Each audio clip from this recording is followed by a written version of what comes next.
Welcome to the Real News Network. I'm Kim Brown in Baltimore. On Tuesday, 2016 Green Party presidential candidate Jill Stein held a rally at the Wisconsin state capitol at 4 o'clock in the afternoon. She launched what they're calling the Count My Vote campaign because thousands, possibly even millions of registered voters nationwide had their votes demonstrably suppressed on Election Day in November in several states, including Wisconsin and in North Carolina. And Dr. Stein is joining us now live to detail her new campaign. Dr. Stein, thank you so much for being here. It's great to be with you, Kim. Thanks so much. And I'd like to add that we are streaming this right now on Facebook Live, so if you have any questions for Dr. Stein about the Count My Vote campaign, you can feel free to send them in, and we will let her know. So thanks to everybody that's watching now. So Jill, we appreciate you being here, but let's start our discussion by clarifying exactly what the Count My Vote campaign is and what it's not. This is not another vote recount attempt by your presidential campaign to re-examine the election results in November. Is that accurate? That's correct. And also, just for the record, I didn't fully hear the intro, but just to clarify, the launch of Count My Vote took place yesterday at the Capitol in Madison, at the Capitol building, the launch of a campaign specifically for Wisconsin, but it is part of a much broader movement that may have a similar name or different names in various states. But what we found in the recount, essentially the recount asked the question, do we have a voting system we can trust, which is accurate, secure, and just, and free from Jim Crow in our elections? And unfortunately, we got a resounding no as the answer to that question. There were all sorts of obstructions to the recount, but also what we learned was that there were all sorts of errors, both human and machine, and particularly in communities of color which are under-resourced and whose machines therefore are old, more liable to fail, more poorly maintained and calibrated. In the city of Detroit alone, there were 87 counting machines, that is these optical scanners that count your paper ballot. 87 of them failed in Detroit alone on Election Day. And it's unfortunately a symbol of the kind of untrustworthiness, inaccuracy, and racial bias that's built into our election system.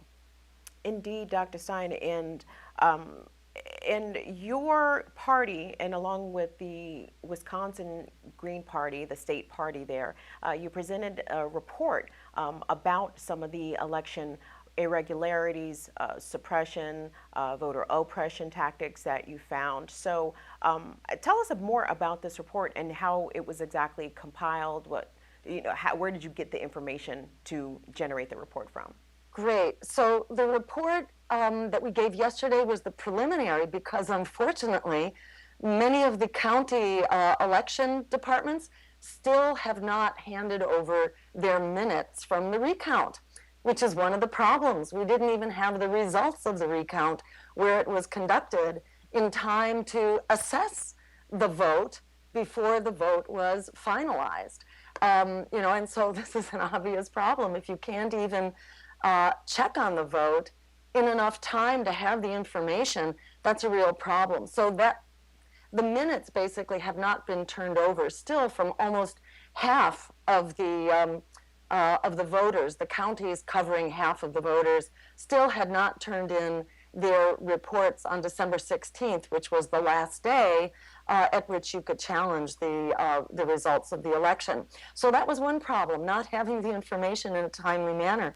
But what we were able to put together piecemeal showed that there were over 17,000 miscounted or discounted votes just from the information we had, and that information covered about half, or not even half, of the voting precincts. So 17,000 miscounted votes, in which many of those votes balanced each other out. They were equal problems on both sides, but the area that was not hand counted was, again, the communities of color and the low-income communities. Milwaukee and Racine and other areas that represent really the communities of color disproportionately in Wisconsin. So the recount was essentially not done there because those districts simply fed the ballots back into the same fallible and vulnerable machines. It was not a hand recount. We had a decision, a court decision that strongly recommended a hand recount, but it did not enforce a hand recount. So unfortunately, many of the districts did not do a hand recount. It's like asking the same doctor for a second opinion, or it's like measuring twice with a bent ruler. It doesn't give you an accurate result. Jill, we have a question coming from Facebook from Jim Bird. Jim wants to know, is there a site that people can view the report and read it for themselves? Yes, if you go to countmyvotewi.com. So it's basically Count My Vote Wisconsin, countmyvotewi.com. But again, before the report is published, we're actually waiting for the full notes to come in. And we are trying to expedite that as quickly as possible. And I'll add also, we are trying to examine the software from the machines, the optical scanners and the touch screen machines. We're trying to actually examine those on the inside. The state is required to do that because these machines are run by private companies who run the software, who do not have standards for accuracy or security. So it's really up to the state, we the public, to ensure that that this source code, in fact, has not been corrupted, that there hasn't been some kind of error. And what applies to Wisconsin here basically applies all over the country, that we do not have standards for security.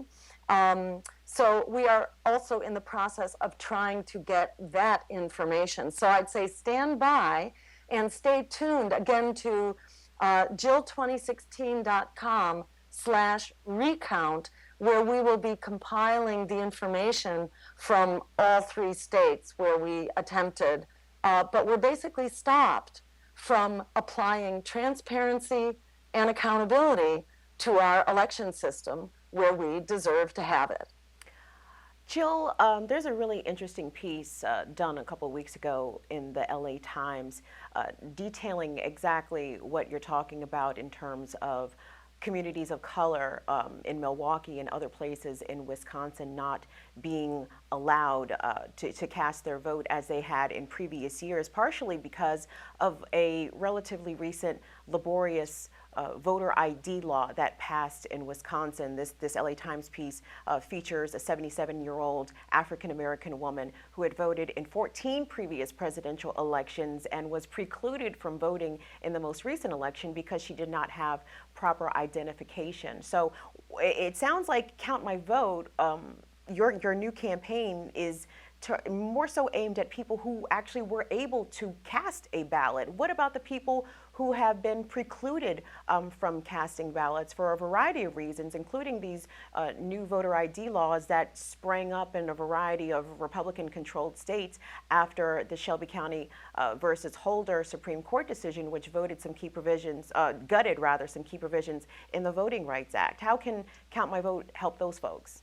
Exactly. And let me just qualify Count My Vote to say that that is the initiative of the Wisconsin voting integrity movement. But what our campaign is pushing for in the follow-up to the recount is a joint movement for voting justice, because there was plenty of Jim Crow built into the dysfunction of our machines. There's plenty of racial bias built in to the lack of voting integrity. But the problem doesn't stop there. As you point out, we need not only to count our votes accurately, but we need to ensure that we have a right to vote. And we need to ensure that there is a strong and respected constitutional right to vote, so that these voter ID laws are not allowed. And we shouldn't stop there, because there's also this system of interstate cross-check, which is also stripping people from the voter rolls, and particularly people of color and Latino communities. This has been demonstrated in wonderful work done by Greg Palast, and you can see many of his writings about this, as well as his recent documentary called I think The Best Democracy Money Could Buy, that really focuses in on interstate cross-check and voter ID laws. And let me say, Kim, we don't want to stop there either, because we are precluded from a just and fair system of voting, not only by the denial of the right to vote, but also by not knowing who we can vote for. So we're also calling for a citizens debate commission, a people's debate commission, because in this election you not only had trouble asserting your right to vote, but then once you got to the polls, you didn't know who your candidates really were. You saw names on the ballot, but voters were not informed through our debates. And we need a debate commission which is not run and censored by the Democratic and Republican parties, who currently run the Commission on Presidential Debates. And one last item is that we need to be able to vote without fear as well. We both need to know who we can vote for, but we need to know that our vote is going to count, and it's not going to inadvertently help the candidate that we most despise. And in this election, most people were actually not voting for Donald Trump. Most of his supporters were actually voting against Hillary Clinton. So we need to have a voting system in which we can actually vote for a candidate who represents the vision of the future that we want. And so we call for a ranked choice voting system like the state of Maine just passed. It allows you to rank your choices. So if your first choice is eliminated, loses, your vote is automatically reassigned to your second choice. And we also need to get rid of the Electoral College so that our votes actually count equally, every vote, one person, one vote. So there are many obstacles right now to a meaningful vote and a system in which we count every vote, make every vote count, and ensure that every citizen in the United States has and can assert their constitutional right to vote. And I urge people, again, to go to jill2016.com/recount, because we will be continuing to drive this movement forward. It was announced in Wisconsin that we will be getting a refund, potentially as large as $1 million from this exorbitant price that we were charged initially. There will be a refund which will be dedicated to these ongoing efforts to have a voting system that we can trust and that actually provides justice to our voting system.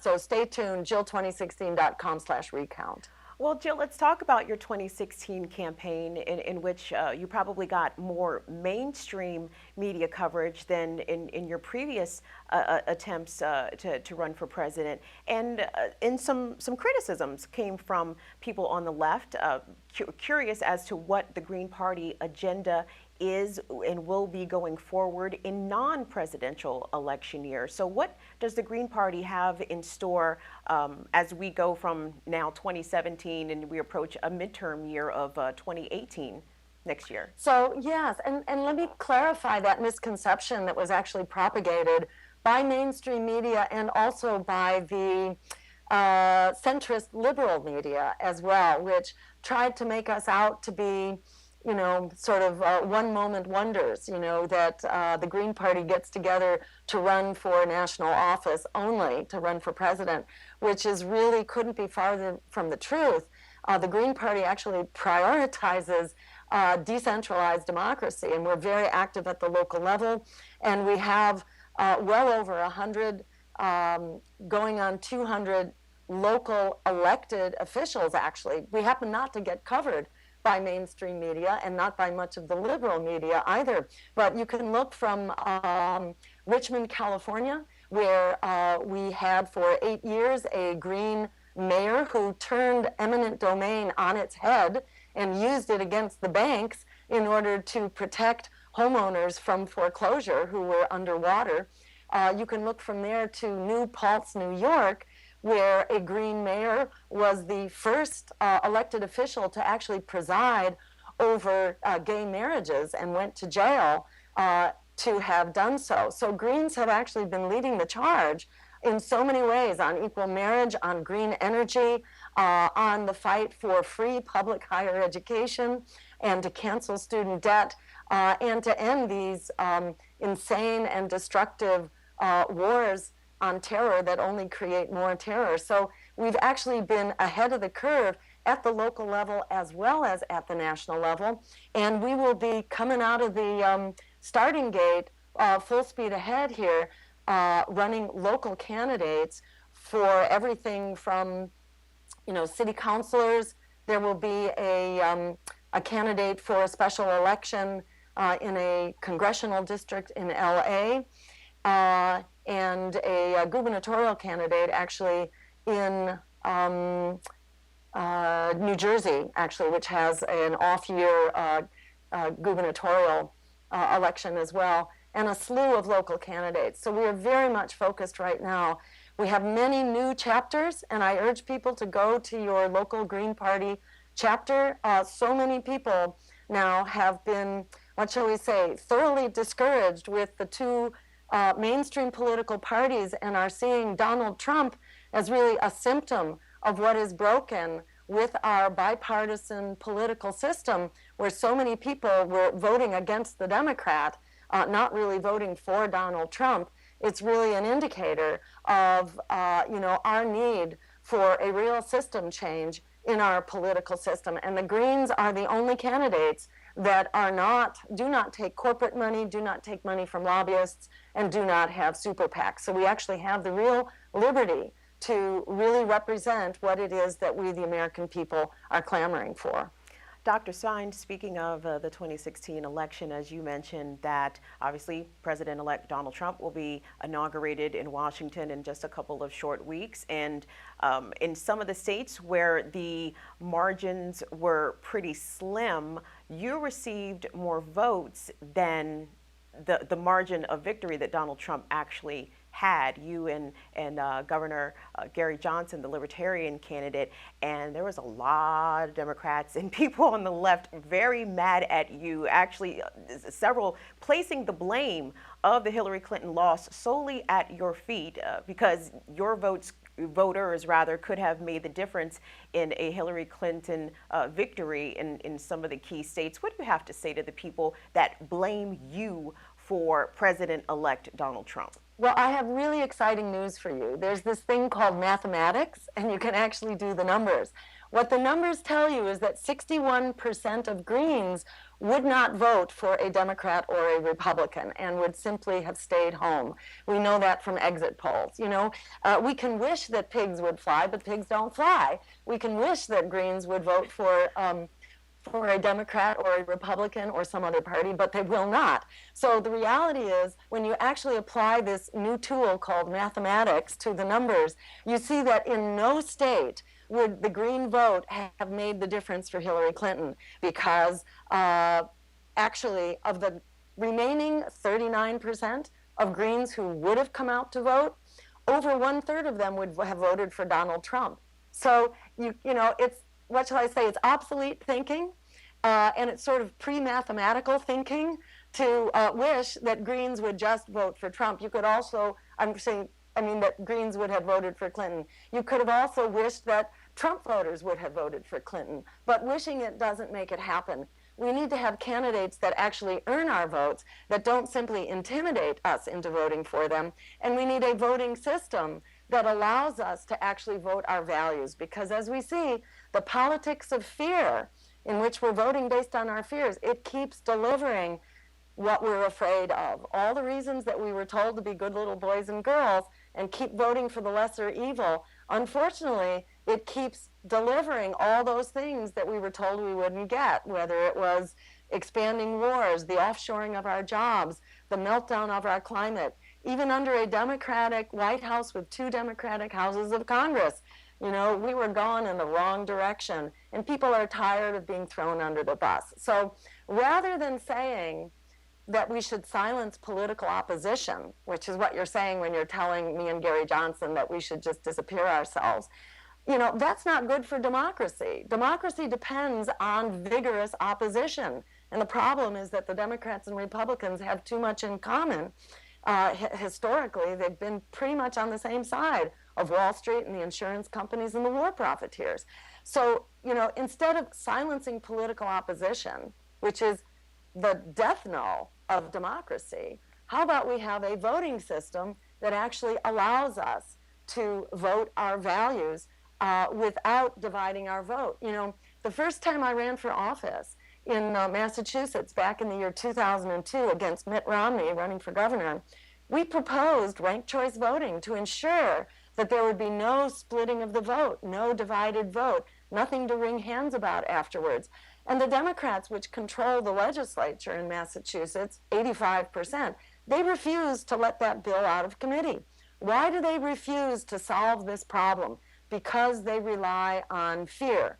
The fact that they rely on fear to intimidate you into voting for them is reason enough not to give them your vote. They are not going to solve the incredible crises that we face. We have been trying to fix the Democratic Party ever since I can remember, going back to the 60s. We had the realignment campaign, which was an effort for labor and the civil rights movement together to reform the Democratic Party.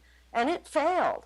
It failed on the catastrophe of the Vietnam War, because suddenly you had to be a supporter of the war in order to be a bona fide Democrat to critique the party. And this has been played out over and over again. It wasn't just the sabotage of Bernie Sanders. It was the sabotage of Dennis Kucinich before him, and the sabotage of Jesse Jackson going back decades. The Democratic Party, unfortunately, has been bought and paid for by the war profiteers and the predatory banks. And there may be figureheads who are, real wonderful spokespeople for a better vision, but they continually get sabotaged. So we're saying, like most of the American people now have divorced both the Democratic and Republican parties. It's time for us to stand up with the courage of our convictions and push for ranked choice voting, but also push for the real solutions we deserve that we will not get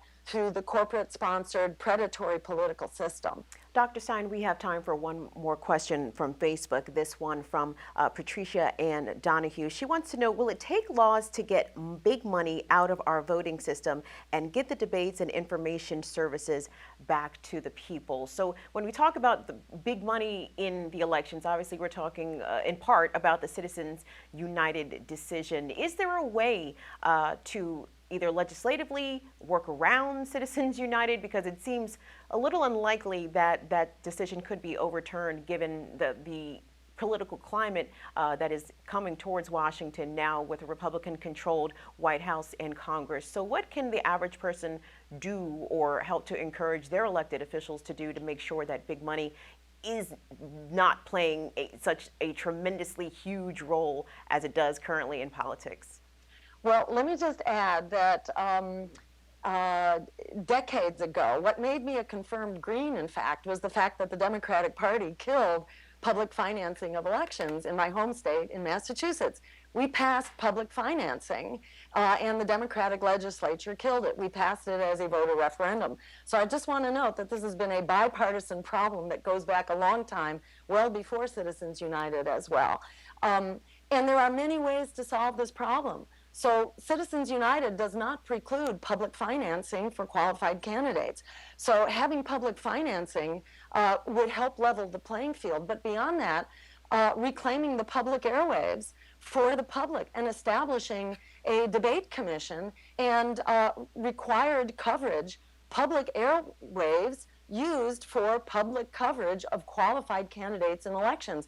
The cost of campaigns would plummet, and we could afford to publicly finance them. So let me just say, the real solution here has, it comes in many forms, but it is essential that we build a movement. Public financing alone, it cannot be a standalone. And in fact, none of the issues, whether it's saving the climate or a healthcare system, or ending student debt, or stopping the wars, or ending the corruption of our campaign finance system. None of this can stand alone. What the political system establishment wants to do is to keep us divided and conquered. This is about coming together as a unified movement that puts people, planet, and peace over profit and we stand up with the power that we have. This is fundamentally a political battle. You cannot fight this one issue at a time, and you cannot hold a coalition together without actually working on it. A coalition that coheres over time and over geography, that is by definition a political party. So I encourage people to think big.